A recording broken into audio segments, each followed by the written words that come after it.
Buenos dias. This is DJ Morena Libre. You're listening to the Feminist Hour, La Hora Feminista. This is DJ JC. Good morning, everybody. Good Friday, December 1st. Oh, my goodness. Yeah, this is it. Yeah. Countdown for the end of 2023. Yeah. 2024, yeah. It's on the horizon. Yeah, I'm exhausted. December 1st. December 1st. So we have a guest. Our continual guest. Perpetual guest. Yes. Good morning, everyone. This is producer Juan Jose Garcia. And hope you're having a good Friday. Looks like wet morning, or doesn't know what to be wet I or don't dry. know. I don't think it knows what to do. Yeah. But then again, I've been back 2 years, so I kind of have to get used to the valley weather again. Yeah, it's 75 degrees, and as we're walking to the studio, there was just a very light drizzle, and so no sun. I mean, there's no sun, but it just doesn't feel December-ish, not just yet. So I don't know if in the valley it ever feels I mean, December-ish. it's better than early November when it was still 90 degrees or something. It's like I'll take whatever they take, whatever she wants to give us. That's right.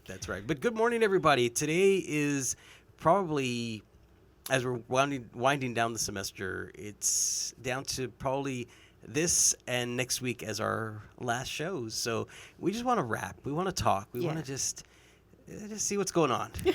Talk about how it went this year. Discuss some of our guests and conversations we had with them, and just some topics that maybe we began, never finished. Yes.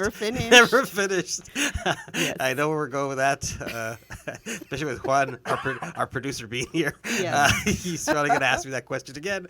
But yeah, so we're just gonna wrap and hang for these next 2 weeks. So we really do thank you for spending your morning with us, and we really appreciate your support throughout the year. And so I'm really excited to have Juan here and hear his perspective on things that he heard throughout the show and throughout the year. And so let's just start talking. And through there, maybe we'll sprinkle some music. We tend to forget that part of the show. Our conversations just start going into different directions. But we wanted to start with Calm Down with Selena Gomez and Rema. But, because we're approaching finals. The end of the semester, yeah. So we want to make sure that all of you are being aware of your mental health, your sleeping patterns, your food. Now I'm sounding maternal, I know, but it is also an adult perspective that you want to live longer. So just take care of yourselves and take care of your health. Yeah, I mean, because the thing is, like DJ Morena Libre is saying, right? I mean, one of the things that I think that as we transition into adulthood, that's one of the things that we kind of tend not to be taught or tend to forget, that, again, that slowing down, right? Because it's like, we live in a 21st century going on 22nd century, right, where everything's go, and we kind of have to keep up with it. And so, once in a while, I'm going to date myself, but, one of the hit movies when I was a teenager was Pretty Woman, and one of the things I always remember was that scene where Julia Roberts makes Richard Gere take off his shoes and just walk on the grass barefoot. And I think that's something that Te impresionó esa escena. Yeah, but it's more of that thing, right? Of that kind of, again, that calm down, that slow down, especially right now in finals, because I mean, if you have if you're a student and you have like 2 or 3 exams or 4 exams you got to take, you really don't have much time for a lot of rest, and so that sometimes also causes you to overstress and and sometimes not do as good as you would want to do. So yeah, I think we think that an all-nighter is going to really help us, and nope. It's not. We plug for the library. We are going to start our extended hours till 2 a.m. This next week coming up, and weekends also we're going to be opening up a little bit later, and we invite everybody. If you need a quiet place to study or a place to use a computer, just away from the hustle and bustle, like Juan mentioned, of the home life, because a lot of us, school is not our only thing that we have going on in our lives. Some of us have family responsibilities or work responsibilities and different things that we have to kind of prioritize. So if anybody needs a space, both on the Edinburgh campus as well as the Bronzeville campus, we are going to be extending our hours this coming week, and we wish you all the best. And like I said, yes, obviously we want you to pass your classes, do well in school, but there is that health component, your mental health as well as your physical, because it's all tied in together. And you know, it's something that we've all gone through. We go through every semester. I know both of you as faculty, your stresses also that you contend with, as well as students and all of Yeah. us. I think for faculty, at least speaking for myself, it's a different stress than when you're a student. Um, I'm learning that I was just talking to our, the reporter for one of the reporters for Vaquero Radio. He's a student. He was setting us up, and I was telling him like it's a marathon, right? You have to build stamina. So right now I feel exhausted. I'm just tired. I'm drained. Um, I realized a few weeks ago I was burning out and I had to do something to rest. So I rested. I've been taking naps. I have the privilege, of being able to do that. And I'm taking advantage of that privilege for my body and for my health. And because I've had a cough and etc. So I think for faculty, and then, I'm a lecturer. I've got colleagues that are working on research papers, deadlines, research grants. So the stress is different for all faculty, or the I guess the expectations, right, Yeah. are different. For me, what drains me is, well, the grading, the service, right, but also the interaction with my students, because I put so much into that, or at least and, and and I do it especially with students in my face-to-face, because I try to be as dynamic as I can be when I'm lecturing or when I'm talking to them about a topic, because what I teach is more, I guess I teach Mexican American studies in person, and this semester I was teaching environmental studies online. But Mexican American studies can be a really emotional experience, because students are learning about themselves, things that they were never told about, they were never taught, and then also seeing myself reflected in that, Yeah. because I went through that process and I'm still going through that process, from different intersections, right? As a woman, as a brown woman, as a educator, as faculty, all that. I'm still going through it. So it's really an emotional Yeah. And then I've process. seen you teaching, because I had an opportunity to go into your classrooms, to your classes rather, this term for library instruction, and I see how receptive your students are to you and how much they admire you. And so yeah, it's a lot. And I think in academia we live our lives in semesters: fall, spring, Yes. summer, fall, spring, summer, and that's it. It's the same fall, spring, summer, and you know, and for many people that I know, whether you're a teacher, whether you're here at this level, With we your, live our lives like this. yeah, with your staff, the programming or anything, right, towards students, whatever student facing, it's semester. It's based on semester. And then for staff who do other jobs around campus, well, it dies down a little bit in the summer, right? Yes. So it's also a little bit of a break because you see less foot traffic, right, etc. I know for us in the library, it is a time to kind of reflect on what happened, what was successful in the fall, the spring, and start planning for that next semester. And it's always the same thing: fall, spring, summer, fall, spring, summer. And I know for myself, this time of year, I really love, because of the holidays. I know last week was Thanksgiving, and hopefully everybody that's listening had a wonderful Thanksgiving. And we have Christmas coming up. The one I do not like is New Year's Eve. Why? I don't like New Year's Eve. Why? I just You know do what not- it is that I don't I like? don't like New Year's Eve. I agree with. Well, no, we probably for different reasons. Okay. Me, honestly, I don't like New Year's Eve. I don't like New Year's Day, especially Eve. No, Eve. the night before, because people pull out their guns. Okay, and this is a public health issue. It really is. And people start pulling out their guns, and you start hearing all the. Oh, yeah. And then, I mean, come on.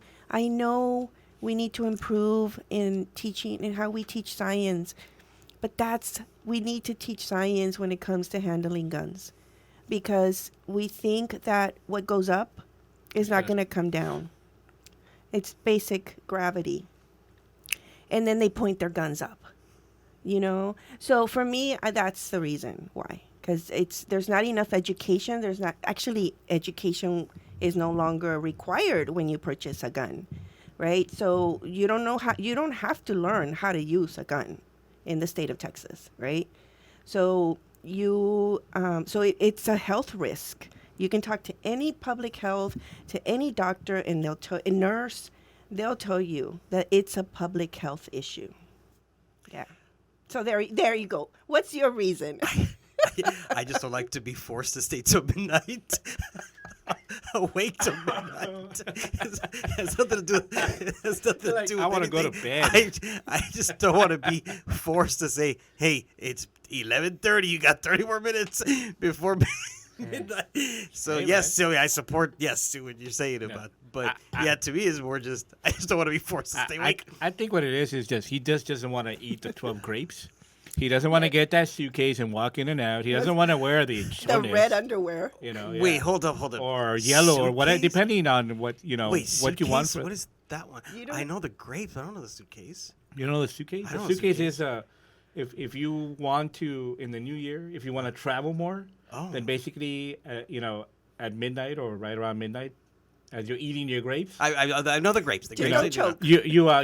you walk out of your house with a suitcase, and that means that Oh. that you'll be You're able to hoping travel to more travel, that okay. new year. Yeah. Oh, I didn't. Yeah, That one I didn't know. So and then the chones, depending on color, depending on what you want for the following year. Okay, Red is, hold on, man. Hold on. Yeah. I've never heard about that one either. The grapes and buñuelos is where it starts and it ends for us. Wait a And minute. even then, buñuelos, I don't even Right. like buñuelos. I just don't like them. Now, how can you say that you're Mexican American or Mexican if you don't know about chones or suitcases? I don't know about Or- these, What? honestly. Oh, This is the first time I hear Don't about put this. people in categories. Just because you're Mexican doesn't mean you have to know all those things. Okay, I'm sorry. I don't know the suitcase and the chones. I don't know about those. No, I mean, seriously, I don't know about that one. Maybe it's gendered. No, because I mean, we would do it too. No, my family does it. Yeah. Every year. We So, have yeah. to make sure tenemos las uvas.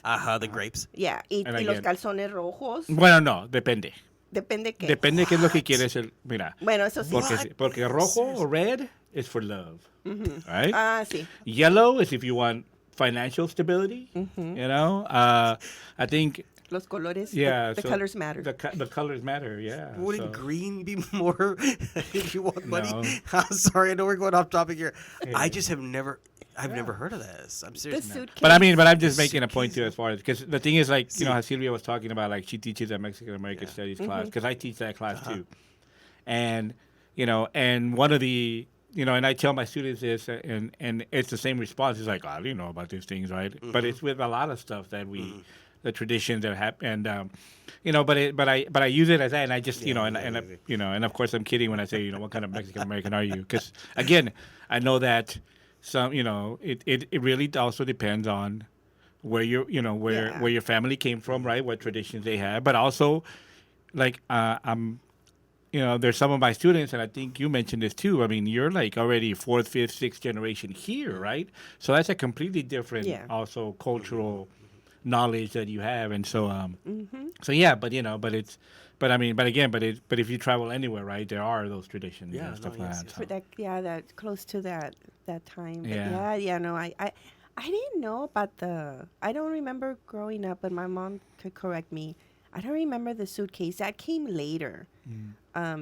And so, but now we don't. Now we're so tired. We're like, let's just, let's, Yeah, so that's why he's By like, okay, 12:05, yeah, I'm like, okay, man, I rang it in. That's it. I'm out.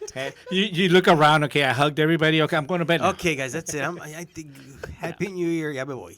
Yeah. So do you We'll ever have breakfast in the morning. do you ever have like a night where like out of the year that you just stay out and just do a night all nighter, like just going out and having fun, being with people? I don't think that's a thing. I mean, No. yeah, I don't think that's You a don't- thing to go out and. So since the last time you were in college, there's no more all-nighters? No, many in Is that what college. you're Yeah, in saying? college. In college. Well, I mean, we were talking about this earlier about Yeah. drinking, and I don't drink. Yeah. And so, Also, that's associated with that, right? There's an association, yes, also. right, with the Yes, drinking there is. or the liquor, right, and then Yeah. the staying out all night, dancing or doing whatever, right? Yeah, yes. Yeah. I can see that. I can see. And I mean, not that I don't have fun, the fact that I don't drink, Mm-hmm. but yeah, it's just never been there for me. Yeah. And so, I love Christmas Eve, Christmas Day, but New Year's Eve just does not. Just like Easter, It's just I don't like Easter either because I have to be outdoors. And maybe that's what it is. It's Just to outdoors. be outdoors. It all comes down to being outdoors. Thanksgiving, indoors. Christmas Eve, indoors. Christmas Day, Yeah. No, like New Year's Eve, you're outside. I mean, yes, it's different, but Easter, I've never liked Easter. Is it because the of weather? being outside. I don't know. I just don't like Easter. Being outdoors. yeah. And Yeah, I know. It's like yesterday. I had lunch with my daughter right, at the Edinburgh campus, and I'm telling her like, oh, like, hey, we're thinking of maybe doing the break, like the holiday break, maybe going up north, to, west. I mean, like outside of Austin or something, maybe go to one of those cabins and hang out and stuff. Just kind of get away. And then I told her also about the summer, the conference that's going to be happening in Oaxaca, so that we might be going and stuff like that. And can you guess what her first question to me was? is it going to be out? Are we going to be outside? Well, okay. Well, that was the Are second we going to be question. camping out? No. What? Is it going to be Wi-Fi? Oh. Okay, I'm gonna go back to that about New Year's Eve. Okay, so prior to cell phones and prior to that, you ring in the new year, everybody's happy. Now, what I see Everybody says is everybody is right at 12. Everybody's texting. Y lo las selfies, y posting. Yes. There's a whole other dimension. There is. And I don't know, but to me, New Year's Eve is not my thing. And some people, like you say, So, hundreds and hundreds of dollars worth of fireworks, and then at midnight you just hear the yeah. Yep. Uh-huh. And but for Christmas, so then you go to bed at your regular time and then wake up. No, I'm fine going to sleep late. I just Yeah. the But, you know, fact that but- Oh, the outside, the the outside. outside, yeah, the No, no, outdoors. but the other thing is also it's like I got stuck on the other the other difference is that he doesn't mind staying up late because he's gonna get a present. He doesn't get anything on New Year's. No, No es más que was. pasa Santa Claus. Yes, exactly. And you want to see if he wanna comes see and if drops. You're Did he waiting take the cookie? eagerly by the window. Even though we don't have chimneys or anything. Yeah, I know, okay. right? Eagerly by the And He he'd doesn't be need- really hot. He'd be wearing a guayabera Exactly. or something. Yeah. Eagerly He's got awaiting. the northern hemisphere part of over the suit, and then the southern hemisphere part of the suit. Yeah, that's right. Shorts. Shorts and Miami. Yeah, Yeah. shorts underneath. No, I'm okay. I'm okay going to sleep late. It's just that one day. It's like you have to stay till midnight to ring it in. Yeah. I never thought about it that way. Yeah. But because I'm up at midnight almost every night, so I know, and I'm fine with that. It's just it's that one. la idea de que te tienen que decir. We homeschool our kids. Yes. And I've been reading this book on ethnomathematics. Oh, I think you had mentioned that. Yeah, to me, yes. and it's how math or how numbers make us human. Right, and it's from an anthropological perspective. So far it's been a really cool book to read, and I'm reading it with Anja. I'm reading it with my daughter, and it's talking about the concept of time, really, because that's really what the foundations of numerals, and it goes all the way. Like he's talking about Egypt, Mesopotamia, right? How the creation of the sundial. But for me, it was so fascinating the day, the idea of the day, right, where the sun goes up and then it comes down. Also the cycle of the moon, right? Like all that is really cool. Well, for me, right? I get it, but because those again, I'm trying to teach her or trying to teach them math, but from that perspective, so that so it can be, then it could cross over to science, etc.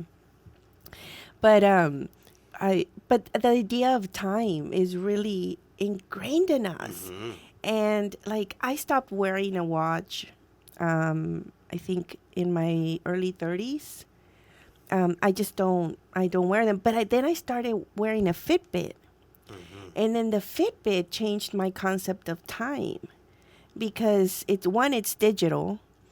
And then also it's giving you biometrics, which then makes you think, oh, now there's another concept of time which I have to consider my heart rate, my like like how what my heart rate is when I'm sitting down or when I'm standing up. So now I have to either like do some activity, right? Like there's this other whole concept around time that I never really thought about because it was just looking at the time, right?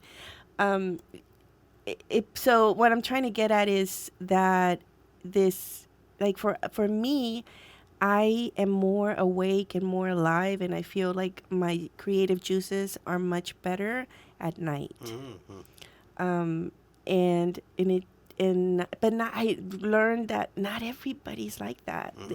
The majority, because of the way the work day is constructed, and this is historical too, it's people are, what do you call it? We have to be somewhere at 8, right? Or we have to be somewhere at 9.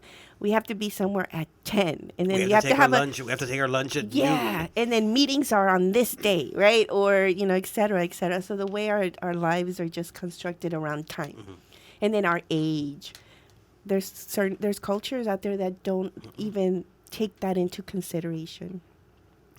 He's calling them anumeral cultures. They don't have any concept of time. It's they have a different, some of them don't even have a concept of math or of time. Yeah, it's just a different conception as well. Well, I almost got rid of my Apple Watch because I don't like you wear an Apple Watch. Yeah, and I don't like for it to be telling me time to stand up. Hey, hold on, man, hold on. You have to tell me. I'll stand up when I want to stand up. I know, right? That ring. Bien masculino. Bien Hold on, man. masculino. What's going on here? Tell me to stand up. I'm going to stand You up just when I want to stand up. So you just don't like to be told what to do. That's what this is becoming. Look, I got double. Yeah, you have 2 watches. I got the regular time watch, got and two. then I got the Apple Watch. Yeah. Yeah, but the thing is that it's interesting. I was actually I had a doctor's appointment this morning, and and it's a veterans hospital or veterans clinic, right? And the doctor looks at me, is like, is that a military thing? And I'm like, I'm like, everything in here is a military thing. What are you talking about? Yeah. Right? Yeah. It's like, you gotta be more specific. But anyway, he's like, you're like the 5th patient I've seen who wears 2 watches. I go, oh no. I go, the thing is that I need to know my time, but I can't. I don't like digital time watches. I have to have the hands and everything else. I go, the other one is not really a watch. It's more my agenda. It tells me when my next appointment is, kind of again with meetings, my kids' activities. You see, now you're wearing your schedule. Yes, now I'm wearing a schedule. Yes. So now you're wearing time on your hand. I mean, more than time, but like you're saying. Yeah. It's actually, it's a I guess in a sense, it's a dictator that's telling you when you stand up. Exactly. When you should go for a walk. Or or you almost my favorite thing is at the end of the day, it gives you that little full circle and says, "Congratulations, you stood up for 12 hours." It's shaming me into not knowing that I didn't finish my circle. And you know what? And you know what? It's patriarchy. Wow. Damn. It had to come back to that. Well, it's colonization too, but let's go to full circle. Just waiting for that one, Sylvia. Okay, so So let's take a little break. Okay. We're going to listen to Nunca es Suficiente with Los Ángeles Azules and Natalia Laforcas. We are back. You're listening to La Hora Feminista, the Feminist Hour with DJ Morena Libre. And DJ JC. This is the second year we're finishing up, and I still never changed my name. And producer Juan Jose. Producer. you need a DJ name. No DJ name? He's a No producer. DJ. Yeah. Yeah. So then year 2. Yes. No, well, year and a half. Year and a half, yeah. But we are in year 2. So I know I mentioned the patriarchy. Yes. You know, wow, it's a feminist show, so I have to mention the patriarchy, okay? But I guess for me, it would be great if you could share, both of you, just maybe your overall experience in the show, like doing this, right? But doing it knowing that this is a feminist endeavor. I'll go with my producer first so I can get my thoughts together. Me vas a hacer lo mismo que con the patriarchy and Barbie. Yeah. No lo vas a contestar. Okay. Hold on, Juan. Let me get my pen so I can write down what you're writing. Did I ask a Sylvia question? I did, didn't You I? did, yeah. Okay. Hey, what is a Sylvia question? Those big, long questions you write an essay for. Go ahead, go for it. I'll defer to you. I already have my essay written because I knew she was going to ask. No. Yeah, we should have shared it with me, man. I know. Well, we got to keep it interesting. Yeah, I got you. No. I mean, for me, it's been fun. It's been the learning process. I mean, I consider myself an ally, a feminist ally.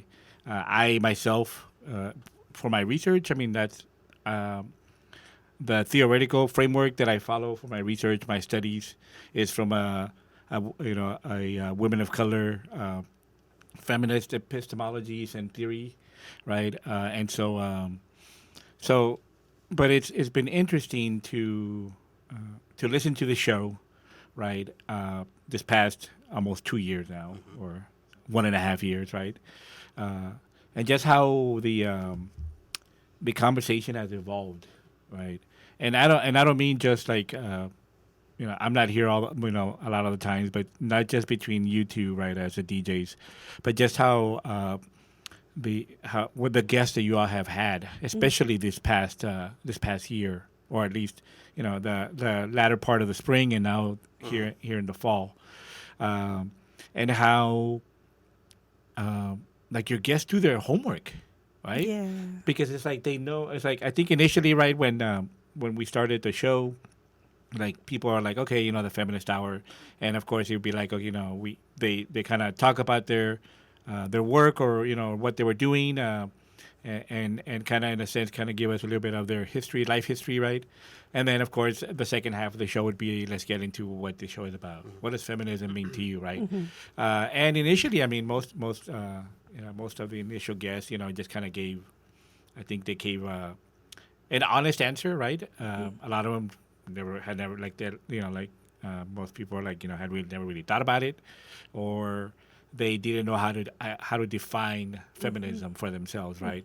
But like this last shows that we've had where we've had guests, I mean, you could tell that those guests have really like they've listened to the show, right? And they've put a lot of thought into it, trying to answer that question. But what I loved about it is that even though we ask them like, what does feminism mean to you, right? It's like I don't know if it's a conscious or a subconscious or unconscious thing, right? But they've been answering that question of what is feminism, or what does feminism mean to me, throughout their interview in the way they answer their question. Yeah.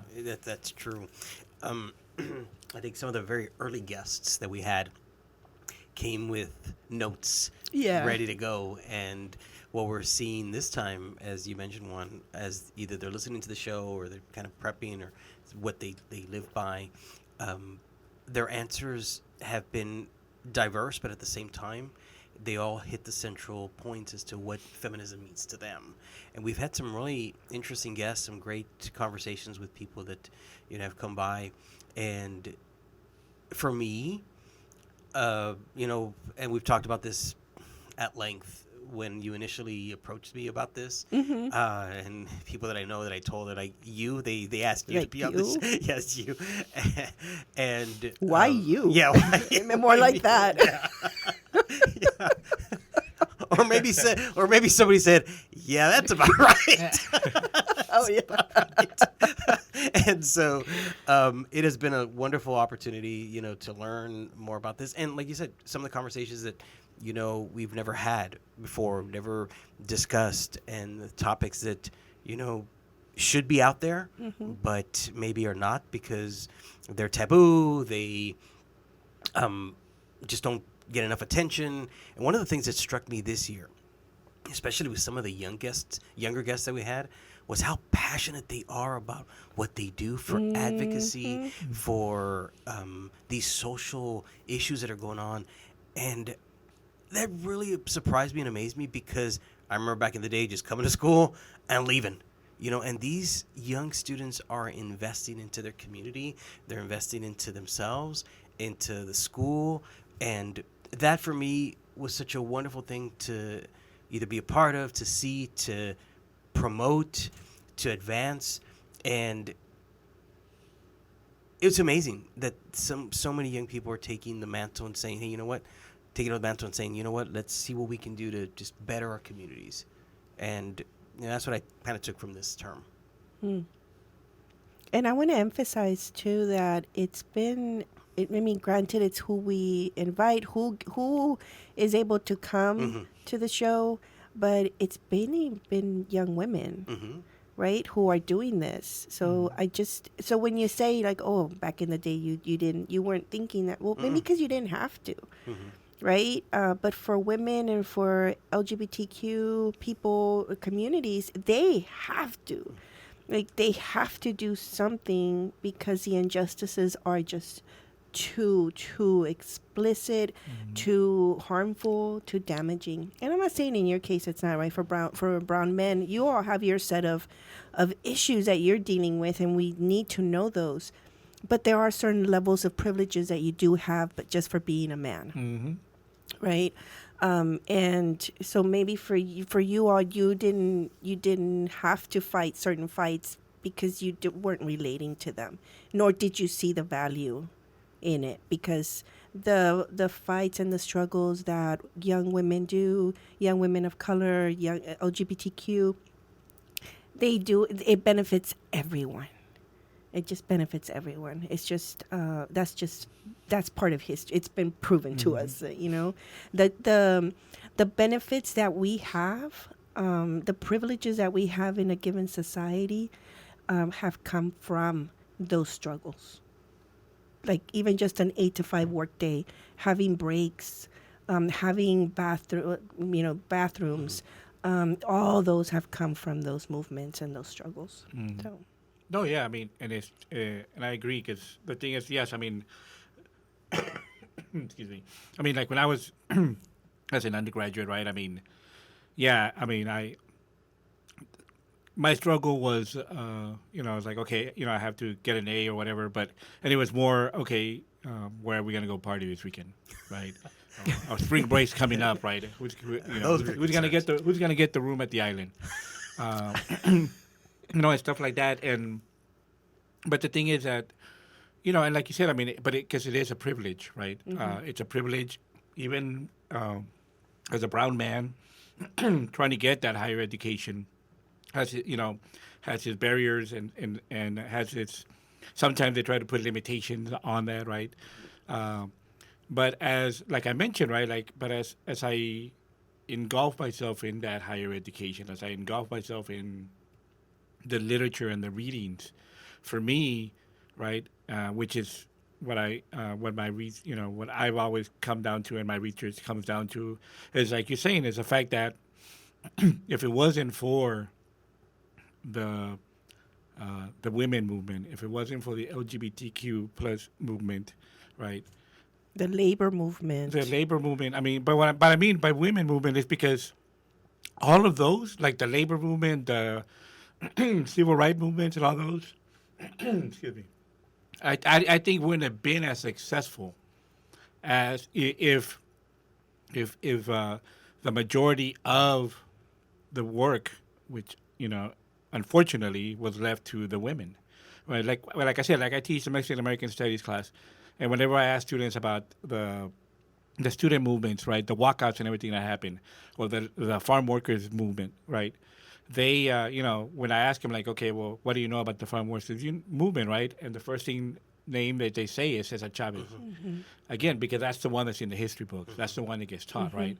But I tell students that if it wasn't that actually, Dolores Huerta and the Yes. And other all the women, women, yeah. and all the other women that were standing not behind him, but next to him and actually even in front of him, if it weren't for them, the farm workers boycott and everything would not have worked, right? And those people, unfortunately, have been lost to Or history. endured is the word, I And think. they've been lost to history. And, I mean, you just remember, like you say, those names. But there are so many people that, I mean, died, that gave their lives for some of these movements.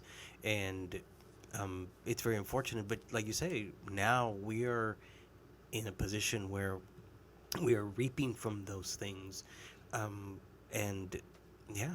Yeah, and I mean it's in part right. It has had to do with the way history has been taught, but also are in and by whom, right? Who writes these histories, and then how it gets taught, and then the writing of those histories. How are we being perceived? How are we even being included? It's a big issue with history. It's been an ongoing problem with history, just like many other fields, anthropology, sociology, a lot of them. So this isn't inherently just a historical problem or a history as a field.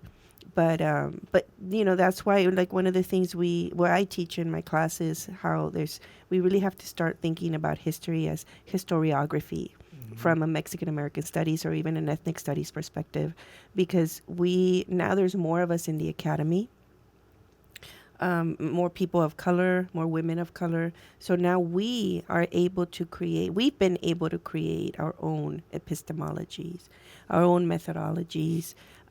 We've written our own histories. So it's really, that's why it's really important to always cite women, right? Because then your research is going to be different. And then citing women of color is incredibly important. It's political. So yeah, I think it's in terms of how history has been taught to us, it stems from that. It stems from that. My students, there's this book the title of the book is The Lies My Teacher Told Me. And it's based on research that the author did. Is it's the looking at the education system critically and looking at who are the companies that have the contracts to publish books that go into our kids' schools. So kind of looking at power, right, in the printing, and how those books make it in through the text, through the boards, the education boards. And then, there's not people who don't specialize in those areas are the ones that are writing these books, and approving them, right? So, question regarding your homeschooling. How is your approach to some of these things that you touch on? How do you educate them differently, let's say, than the education that they receive at a public school or at a charter school? When we started going down this road, he and I have always talked about homeschooling, just not sending our kids to school. And especially when we started really studying education, I am 100% behind teachers. Okay, I just want to make that clear. And I believe that public education is important in any context, in any country. It's needed, and it needs to be free. It needs to be free all the way up into college, right? For me, I am that's my disclaimer. Like, I am 100% a supporter of education, public schooling, right? For me, the issue is in terms of what they're being taught. So, as anthropologists in education, our question is, what is the purpose of an education? Like, not just academic, but what are we educating for, right? And in part is thinking about what makes us human, but then also what's that human experience, and how is education and schooling being used to create a particular type of a human, right? Okay. So for me, we both value family knowledge. We both we value community knowledge. We we have been. I mean, I still have more to do, but for me, even teaching like Mexican American studies, I never saw that in K through 12. And I'm still hearing students telling me, wait a minute, why didn't I know this? And not just here in Texas, but in Utah as well. It's across the U.S., in many countries. We're not being taught our own local and cultural histories. So then the schooling system is now, it has been historically here in the U.S. an arm of nation building, right? So you want to build a populace that is going to provide labor, that's going to provide, so in order to provide labor, it needs certain skills. So then what are those skills, and who decides what those skills are, right? I don't want my kids in that mix, right? For me, it's what they want. What do they want to learn? What are the skills they need? I know as an educator the skills that they need when they come to me, Yeah, it's true. right? True. Yeah. So I'm making sure that those skills are there, and it takes a lot. Like, we have Dolores, who is their teacher, and she meets with them a week for an hour and a half, 2 hours. Wonderful, wonderful educator here from Brownsville. And she got my son to read and write. I mean, he's and we've been working together with her, and Is this a teacher that I know? yes. Okay, yes. Yeah, Dolores Perez. She is. Oh, she's Oh, wonderful. yeah, she's known throughout the district as just Yeah. fantastic educator. Yes. She was my brother's teacher back in the day. She's a fantastic educator. Yeah, I mean, we're so lucky. We're so privileged to be able to have her work with us, in trying to get our kids where they should be, and finding love in reading and writing. And then the rest is a community of Brownsville homeschoolers who are awesome. And we have, if you want to talk about diversity, like real diversity in education, go to a homeschooling group. Oh, really? Yeah. I mean, it's wonderful to be part of that group. And they meet on Wednesdays at the Gonzalez Community Center. They use the facilities there, and it's a communal school. It's a co-op. And then just the rest is like con la abuela, tejiendo or playing with Legos, or and then we fill in the, like, he's the science guy, and then I'm the math person in the family. You know what I mean? So we are ahí vamos, But it's really centered around making sure that they have just the core, Yes. what education schooling calls the core skills, right?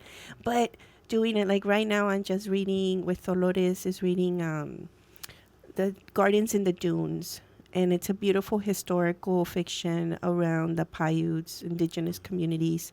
And then they read Esperanza Rising before that. And they take their time reading. They're not in a hurry.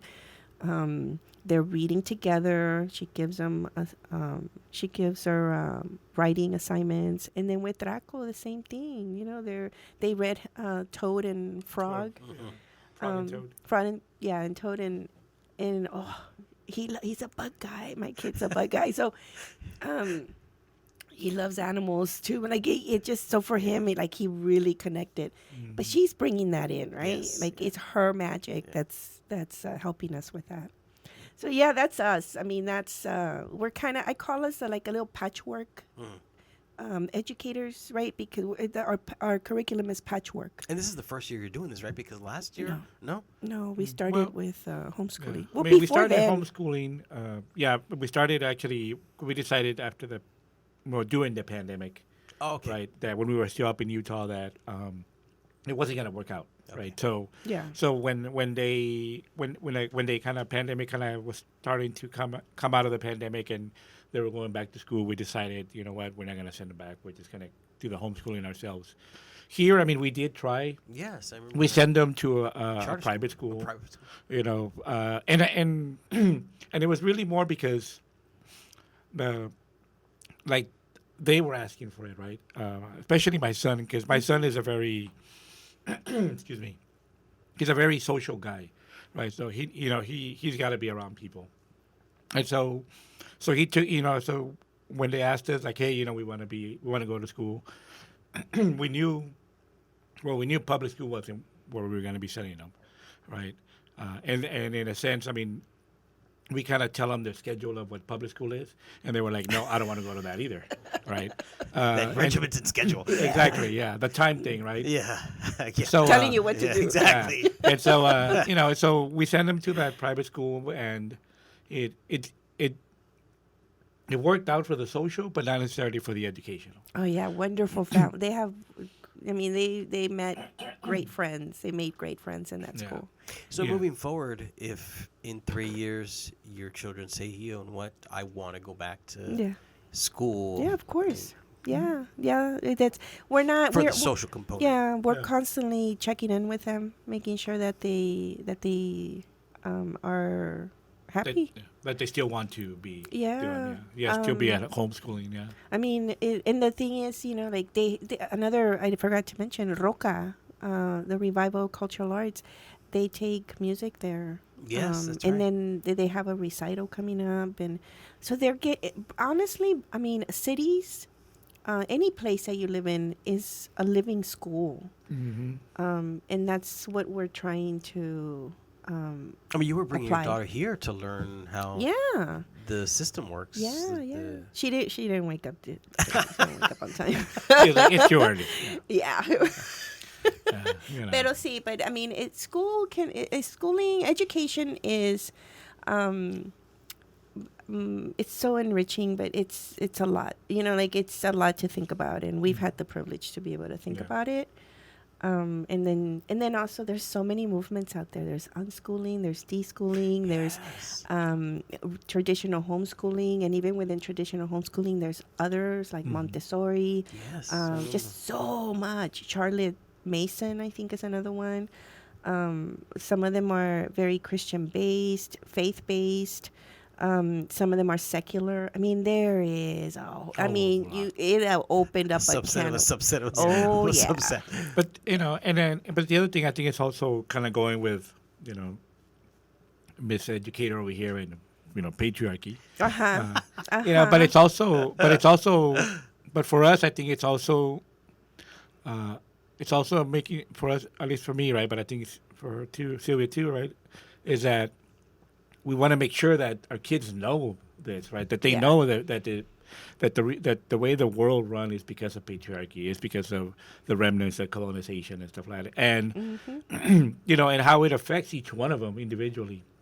My son as a future brown man, and my daughter, right, as a future woman of color, who and also to let them know what are going to be, how the obstacles and limitations that people or the society is going to try to put on them Yes, that's right. are going to be different for either one, for Yeah. both of them. Yeah. Right? Whatever he's going to be going through is not going to be the same for his Exactly. sister, and Yeah. vice versa, right? And so that if they recognize this, and I think it's also they'll be able to really support each other and understand what's happening, and be able to be there for each other, right? So I think for me that's one of the main reasons why deschooling or homeschooling for us is something that I want to do. Again, because knowing what's going to be, when What's they coming. decide that they're Yeah, going what to they're go gonna to, deal with. if they're going to go to public school, whatever. They'll go into it with eyes wide open, so Yeah. to speak. Yeah. And that's good because I mean it could be shocking. Yeah. It can be. Oh yeah, I was talking to a group at the Ruido Oh, yes. studio, and I'll talk about more about them next week. But they made me think about that, like survive. Like I feel like I survived, like K through 12 here as a survivor. Because it's so complex. And now And now it's even worse, I think. Yeah. I think it's even because I mean, No. at least when we were going to school, I think it was, we had our classes, and I remember my English teacher actually taught me how to write, how to do an essay, and stuff like that. Nowadays, I mean, just by the students, incoming freshmen that I'm having in class, it's like a complete sentence. It's like they're like, what is that? Yeah. So. Yeah. So we have a few more minutes. So next week we're gonna continue the conversation on patriarchy because DJ JC never really answered The question. Oh my god. the question around Barbie, and then this one right now that I made. No, So you were listening. I never really answered it. you never answered it. It's real hard for me to follow Juan's answer. He Even- did such a great. even- I even. He even changed the conversation to homeschooling. He I know. redirected. I mean, he did. He did try to be like, well, with this concept of feminism, how do you do homeschooling? And so I diverted the question. No. Oh my god. So next week should be our last show for the semester. Yeah, it will right? be. Okay. Next week will be our last show, and it'll just be part 2 of this, but really taking a deeper dive into patriarchy. I think we need to leave or end with a bang, but also like go into, because we're gonna also think about next semester. But patriarchy is a feminist topic, like it's a feminist conversation, so it's always going to be present in the show. Así que nada más para avisarles, 'cause I'm always going to I'm going to be maybe always gonna be- maybe we should call the show Because of Patriarchy. There you go. Okay, sounds good. Well, everyone, have a great weekend. Yes, a great weekend, everybody. It's December. Yeah, That's it. I guess for those of you who haven't done anything, you got 23 days left before Oh my goodness. you disappoint And I'm one someone of on those- Christmas Eve. I'm one of those. One. You disappoint someone. Someone's going to cry. Yes, that's not what I Not gonna wanted. get there. Not gonna Did you get give what me they the wanted. Did you keep the receipt? Yeah, exactly. Just give me the money. Yeah, exactly. Yes. Thank you so much, everybody, for listening. Have a wonderful Thank you very weekend. much. Okay, so we're going to end with La Bicicleta with Carlos Vives and Shakira.